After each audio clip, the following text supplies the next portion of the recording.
संदीप जी, सबसे पहले तो इस दुर्भाग्यपूर्ण घटना के लिए खेद व्यक्त करता हूं, और सरकार भी इसके लिए बड़ी संवेदना पूर्वक अपनी बात रखी है।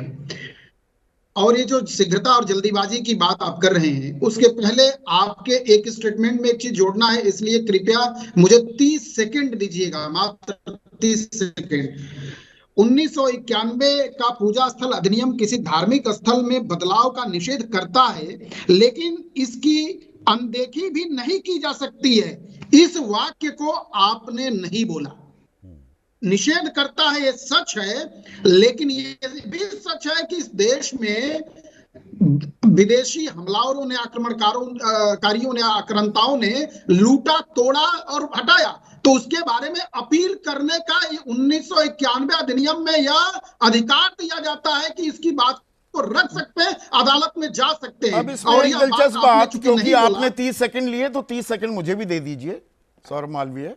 इसमें दिलचस्प बात क्या है? हाँ, वो बाल की काल निकाली जा सकती है कानून में, कोई दिक्कत नहीं है, मैं उस पर सवाल भी नहीं उठा रहा। पर अब आपने ये बात कही है तो मैं एक जानकारी दर्शकों के साथ और साझा कर दूं। जो 6 याचिकाएं हैं, कुल मिलाकर 8 याचिकाकर्ता हैं। इन 8 याचिकाकर्ताओं में नोएडा के वासी वेदपाल सिंह वो भी शामिल हैं। और ये अभी क्यों याचिका दाखिल की गई? बाबरी मस्जिद को लेकर इतनी लंबी लड़ाई लड़ी गई, काशी का नाम सुनते हम, एक मिनट सुनिए ना, क्यों परेशान होने लगे? मथुरा का सुनते हैं, ये संभल का अभी आ जाता है, और ऐसी तुरंत असल बात अभी आप उसका जवाब नहीं दे रहे। 2.25 घंटे में सर्वे करने टीम भी पहुंच जाती है।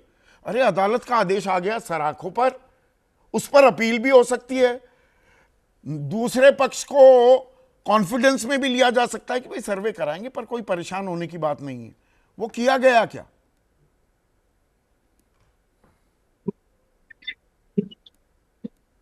थोड़ा सा उसको मैं जोड़ा, उसके बाद क्योंकि आप एंकर की भूमिका में, तो आपको ज्यादा अधिकार है कहने का, बोलने का, वो ठीक बात है। लेकिन जो सबसे यहाँ महत्वपूर्ण बात यह है कि अदालत के आदेश के बाद इस देश में जिस त्वरित गति से फास्ट ट्रैक चला के तमाम उलझे हुए मामले को सुलझाने का कार्य सरकार और न्याय प्रणाली कर रही है, उस पर भी सवाल खड़े कर दिए जा रहे हैं, उस पर भी बहस कर दी जा रही है कि ऐसा कैसे हो गया। अरे सर्वे सवाल का जवाब नहीं दिया, 2.25 घंटे में ही सर्वे करने टीम पहुंच गई। ऐसी कौन सी आफत, ऐसी क्या नौबत आई हुई थी? और 19 तारीख को कोई हिंसा नहीं होती, पर 24 को दोबारा सर्वे की जरूरत क्या आन पड़ी, और तब ये दंगा भड़कता है।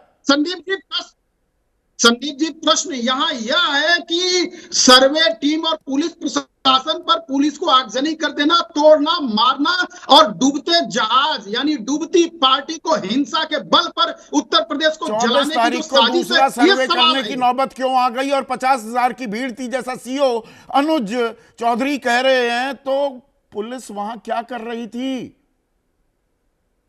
ये आपको सवाल ऐसे ही गैर जरूरी सवाल लग रहा है सौरभ मालवीय? बहुत वाजिब सवाल है। सवाल यह होनी चाहिए संदीप जी, सवाल तो यहाँ यह बनता कि एक डूबती पार्टी के जहाज पर केवल हिंसा ही हथियार क्यों अपनाती है समाजवादी पार्टी? ये क्यों मुस्लिम तुष्टीकरण की बात करते हैं? क्यों कांग्रेस इसमें आग झोंकने का काम कर रही है? क्या ये कानून व्यवस्था को बनाए रखना किसकी जिम्मेदारी है?